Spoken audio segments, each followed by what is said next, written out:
Au début, il attaquait tout le monde. Tous les rappeurs d'Abidjan, ils dorment chez leurs parents. Il n'y a pas l'argent dedans. Dès que je sens un truc où c'est ça commence à tourner, il va envoyer il lançait des pics à tout le monde. On voit beaucoup sur les réseaux, c'est quoi en vrai l'histoire avec Didi B? Parce que tout le monde, si, ça, c'est quoi en fait? Qu'est-ce qui se passe? Faut dire que nous déjà on était comme je te dis, quand on a commencé, on était tous ensemble. Ok. Donc le succès a créé beaucoup de choses. L'argent a créé beaucoup de choses. Et ça a fait que il a commencé à avoir des clans. Et moi, j'étais beaucoup du côté où les flèches venaient de partout. Ok. Donc à un moment donné, je me suis retiré du showbiz. J'avais une dent contre le game. J'ai percé dans ça. T'étais revenu en vengeance en fait. Je suis pas venu en vengeance. En 50. J'ai juste percé dans l'énergie qu'on m'a donnée parce qu'on voulait pas de moi dans le système. Ok. Donc j'ai percé en fonction de ça. Mais sinon, entre lui et moi, il n'y a pas vraiment d'animosité. Il y a juste un système industriel qui nous sépare et qui nous met en concurrence. C'est beaucoup systématique et faut dire que le comportement des entourages ont créé ça. Ok. Les entourages ont créé ça. Alors lui là, il passe par ici, lui, il fait. Après, bon, si nous deux, on est devant sur les chevaux, on va se concurrencer. Ça a été fait comme ça. Parce que, juste pour que nous, on ait bien le contexte, il y avait l'époque de Kiff No Beat, si je comprends bien. Lui, il était dans le groupe, Didi B. Toi, J'ai beaucoup aimé Kiff No Beat. Voilà, c'est ça, parce que nous, c'est le premier groupe vraiment qu'on a découvert. Enfin, moi, en tout cas, que j'ai découvert. Et que tu es dans Pain, tout ça à l'époque, là. Ouais, c'est ça. Et du coup, toi, tu gravitais autour d'eux parce que tu rappais déjà, tu faisait ton truc. Et donc, il s'est passé une séparation dans le groupe et du coup, toi, t'étais dans un camp et lui, il était dans l'autre, c'est ça? Non. Comme je t'ai dit, c'est le mouvement. On était tous ensemble. On allait ensemble dans. Je vais pas te dire ensemble comme si on était amis. Mais on se voyait dans des événements rap. Et moi, étant quelqu'un de je suis beaucoup dans les sentiments, beaucoup émotionnel. Il y a des choses il y a une hypocrisie dans le game que moi, j'aime pas. Ok. Que dans le showbiz, déjà, il est basé sur une hypocrisie. C'est vrai. Moi, si tu dis un truc sur moi, demain, je peux pas m'arrêter avec toi au studio, même si ça va faire marcher le business. Donc, si j'entends des trucs, je me dis, après, si j'entends, je commence à me braquer. Ok. Donc, Ok, parce que c'est vrai que nous, de l'extérieur, tu vois, on connaît assez peu et on voyait qu'il y a surtout les fans. Parce que moi, c'est plutôt ça que je voyais, tu vois, c'est les fans des deux camps. mais moi, quand j'ai commencé, ces fans, ils se sentaient menacés. Donc, qu'est-ce qu'ils faisaient? Oh, toi, tu vaux rien. Si j'ai commencé, comme j'ai dit la dernière fois sur Snapchat, j'ai commencé avec la conspiration. Ils ne voulaient pas de moi. Parce que déjà, il faut dire que lui aussi, il est un peu Pete Didi. C'est-à-dire que lui, il se met sur le côté, il fauche. Et quand il vient devant les caméras, il est tout doux.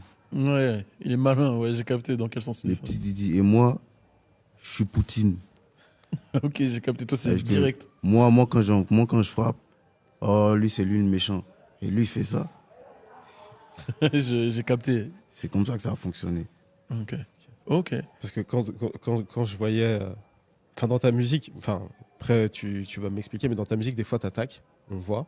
Mais dans les interviews. Au début, il attaquait tout le monde. Tous les rappeurs d'Abidjan, ils dorment chez leurs parents. Il n'y a pas l'argent dedans. Dès que je sens un truc où c'est ça commence à tourner, il va envoyer il lançait des pics à tout le monde. En fait, il ne pouvait pas imaginer qu'un autre rappeur allait venir comme ça. Il voyait tout le monde en plaisanter. Ah ouais, ok. Il voyait tout le monde en plaisanter. Ouais, je suis avec vous, mais je suis votre papa. Et moi, je suis un alpha, j'aime pas ça. Il n'y a rien qui est impossible pour moi. Même si je vois Kanye West, je vais essayer de voir comment il a fait. S'il me dit que c'est impossible ou s'il essaie de se prendre pour je lui ai dit ça, mec. Moi, j'aime pas ça. je suis alpha dans ma tête. Donc quand j'ai commencé à capter que si ça marche un peu, tu vas dire quoi?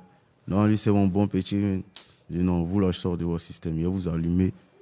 Comme ça, les histoires d'essayer de faire genre non, t'as fait passer ici, donc c'est grâce à nous. Non, je dis moi, je sors de votre système. Parce que moi, je suis là, moi, je veux être alpha. Je vais pas Ouais, être j'ai là capté. pour eux. C'est drôle parce que il me fait penser à 50. Doucement les gens, commencez pas dans les commentaires.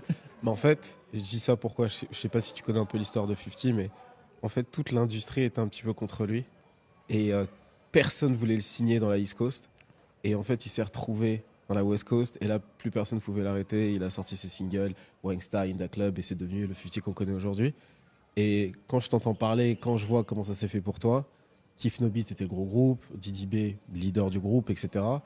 Et en fait, c'est comme s'il bloquait les situations de ton côté. Et qu'ensuite, t'es revenu de l'autre côté. On va pas se mentir, il avait la main de Thanos sur le rap ivoire. Voilà. Il avait la main de Thanos sur le rap ivoire. C'est un artiste qui commence à se faire connaître. Bon, toi, petit, viens ici. Tu es mon bon petit. On va faire un truc, je vais te mettre un peu, je vais te mettre en bolide. Ici, il avait une technique booba. Alors que moi, quand je te vois, t'es pas le booba du game. D'ailleurs, Booba, dans CKO, il a parlé de tout ça, etc. Non, moi, quand je le vois, t'es pas le booba du game. Nous, on est plus hip-hop que toi. Donc, ouais. Moi, comme je t'ai dit, j'aime la compétition. Donc, tu peux faire du rap. Mais quand je vois un rappeur qui fait trop le garçon, ça m'énerve. J'ai capté. Ça m'énerve. C'est ma place. Et quand Donc, tu as réussi à vraiment percer avec IDK2, non, j'ai pas percé avec IDK2. IDK2 même. tu considères quoi, c'est quoi percer? On est encore sur la route. Non, encore sur la IDK2. route, ok, mais tu commences à avoir un peu de. Donc, là où ça a je pense- commencé à taper, c'est une fois. Koulibaly, Ok, Diabaté. d'accord. Koulibaly, Diabaté même. Ok. C'est tatoué sur sa jambe, il t'a dit. Ouais, sans pression, ça c'est IDK2 ça. Ah, ok. Tu vois, mais il est aussi Ah, bah voilà. Mais ce que je veux dire, c'est qu'une fois que tu as eu ça, est-ce qu'il t'a recontacté ou son équipe t'a recontacté en mode, hey, truc. Non, au début, j'étais encore négligé. Il se disait que Ah ouais. lui là, ça va pas durer. Ok. Lui là, c'est un plaisantin. Mais moi, j'ai ma vision. En fait, comme j'ai dit, on est tous des enfants de Dieu. Je vois les étoiles, il y a beaucoup d'étoiles dans le ciel. Dieu, il donne. Tout le monde peut faire un même domaine. Mais Dieu, il va ajouter un truc en plus sur certaines personnes. Et quand tu es dans un milieu et que tu penses que tu es le seul, tu penses que tu es le seul alien, tu sais pas ce qu'il y a dans la tête des autres. Il y a beaucoup d'aliens. Nous tous, on est là, mais il y a beaucoup d'aliens que tu vois pas. Donc quand tu nous fais le boss, tu nous fais le truc, et moi, l'autre alien que je suis, je te remarque. J'attends mon moment. J'ai capté. C'est à cause de toi-même que tu manques cruellement d'argent. Si tu veux gagner de l'argent, tu t'aides à créer, bien sûr, un TikTok monétisé qui va te générer des revenus. Plus tard, YouTube monétisé qui va aussi t'aider à générer des revenus. Si tu as un business, si tu as une entreprise, publicité, promotion, parce que sans publicité, tu vas fermer et tu vas te retourner au quartier. Les gens vont se moquer de toi. Donc, on développe, bien sûr, votre visibilité sur les canaux digitaux et on vous aide, bien sûr, à gagner de l'argent. Maintenant, si tu veux aller plus loin, tu veux prendre ma formation qui va te permettre de créer du contenu sur les réseaux sociaux comme ce que je fais d'habitude et en vivre largement. Un seul contact toujours, plus 229 01 53 63 87 30. Tu n'es pas obligé de t'afficher.